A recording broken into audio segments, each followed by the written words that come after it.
This is the continuation of the report. We know that you lack instructive books. We know that nothing is added to your intellect day by day, save that which is intended to dim its natural brightness. All this we know, hence our desire to bring you the light that illuminates your equals here in Europe. If that which I tell you does not provoke your anger, and if you will pay a little attention to it then, however dense the mist may be that befogs our people, I will make the utmost efforts to have it dissipated by the bright rays of the sun, which will give light, though they may be dimmed. Rizal acknowledges that Filipino women are deliberately deprived of proper education and are given teachings that only dull their intellect. He and his peers, aware of this injustice, are determined to enlighten them with the same knowledge their European counterparts receive. Rizal appeals for their attention and support, assuring that he will do everything to dissipate the ignorance overshadowing them, even if enlightenment comes slowly. We shall not feel any fatigue if you help us. God too will help to scatter the mist, because He is the God of truth. He will restore to its pristine condition the fame of the Filipina in whom we now miss only a criterion of her own, because good qualities she has enough and to spare. This is our dream, this is a desire we cherish in our hearts, to restore the honor of woman, who is half of our heart, our companion in the joys and tribulations of life.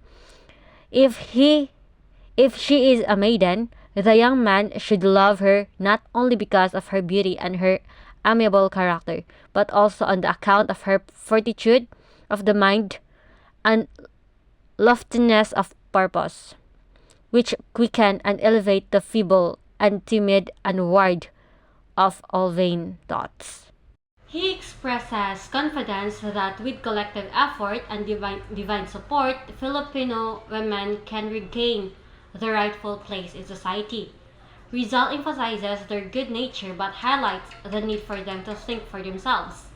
His ultimate dream is to restore the honor of women who are essential partners in life. He calls for young men to admire women not just for physical beauty, but for strength of character and noble purpose. Let the maiden be the pride of her country and command respect, because it is common practice on the part of Spaniards and friars here who have returned from the islands to speak of the Filipina as complacent and ignorant, as if all should be thrown into the same class because of the missteps of a few, and as if women of weak character did not exist in other lands. As to purity, what could the Filipina not hold up to others? Rizal urges Filipino women to earn respect and dignity. He criticizes how returning Spaniards and friars unfairly stereotype Filipinas as ignorant and overly submissive.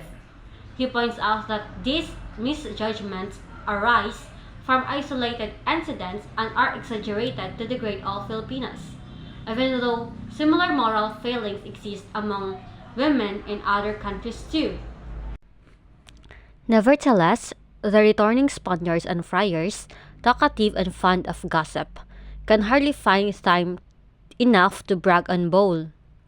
Amidst guffaws and insulting remarks that a certain woman was thus, that she behaved thus at the convent and conducted herself thus with the Spaniards who on the occasion was her guest, and other things that set your teeth on the edge when you think of them, which, in the majority of cases, were faults due to candor, excessive kindness, meekness, or perhaps ignorance, and were all the work of the defamer himself.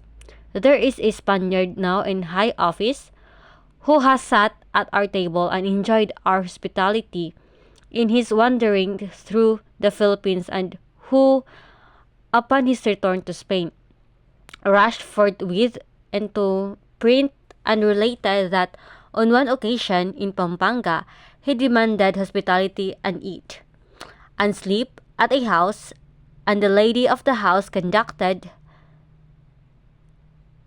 herself in such and such a manner with him. This is how he repaid the lady for her supreme hospitality. Similar insinuations are made by the friars to the chance visitor from Spain concerning their very obedient confisandas, hand kissers, or etc., accompanied by smiles and very significant winkings of the eye.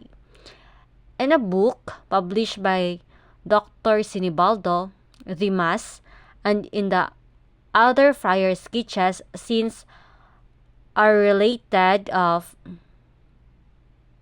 which women accused themselves in the confessional, and of which the friars made no secret in talking to the Spanish visitors, seasoning them, at the best, with idiotic and shameless tales not worthy of credence. I cannot repeat here the shameless stories that a friar told Mass, and to which Mass attributed no value whatever. He exposes the hypocrisy of Spanish officials and friars who spread malicious gossip about the women they encountered in the Philippines, often misinterpreting innocent or hospitality as immorality. Rizal condemns these false stories, some even published in books which only reflect the character of the defamers, not the women. Every time we hear or read anything of this kind, we ask each other, are the Spanish women all cut after the pattern of the Holy Virgin Mary and the Filipinas all reprobates? I believe that if we're to balance accounts in this delicate question, perhaps, but I must drop the subject because I am neither a confessor nor a Spanish traveler, and have no business to take away anybody's good name. I shall let this go and speak of the duties of woman instead. Rizal challenges the double standard. He questions why Filipinas are so harshly judged, while Spanish women are treated as morally superior. Though tempted to defend Filipinas by comparing faults, he chooses not to engage in slander. Instead, he shifts the focus towards women's responsibilities and virtues. A people that respect women, like the Filipino people, must know the truth of the situation in order to be able to do what is expected of it. It seems an established fact that when a young student falls in love, he throws everything to the dogs, knowledge, honor, and money, as if a girl could not do anything but sow misfortune. The bravest youth becomes a coward when he married, and the born coward becomes shameless as if he had been waiting to get married in order to show his cowardice.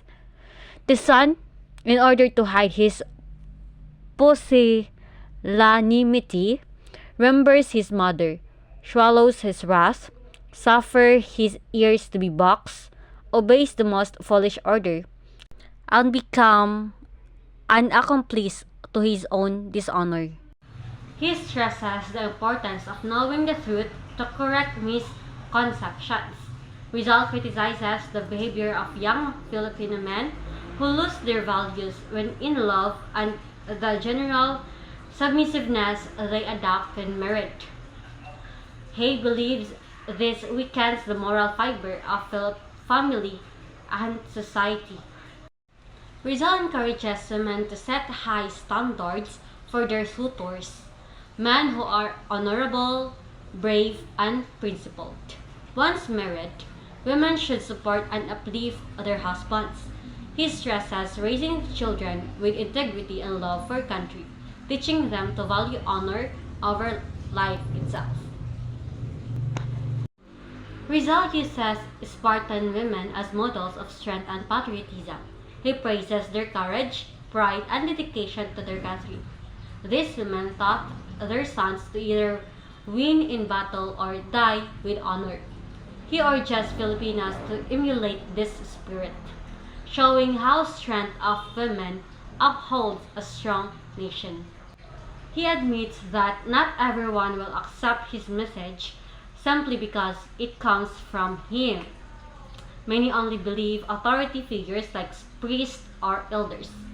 Still, he appeals to reason and reflection, not blind obedience, and asks readers to judge his words with logic and sincerity.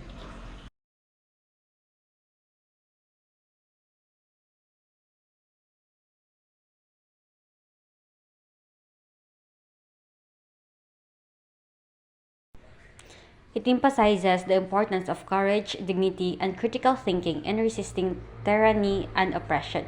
It points out that oppression thrives when people are cowardly and ignorant, and that those who do not think for themselves are easily controlled. It stresses the need for unity and mutual support, using the metaphor of palm ribs being stronger when bound together.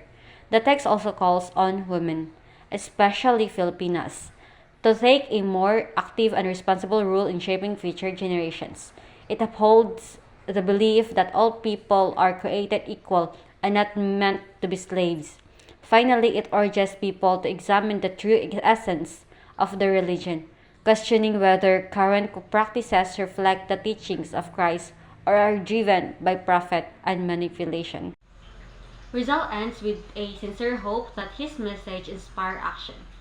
He encourages the youth to pursue education and wisdom with caution and purpose. Though he knows he may face criticism for speaking the truth, he accepts it willingly if it helps his countrymen awaken.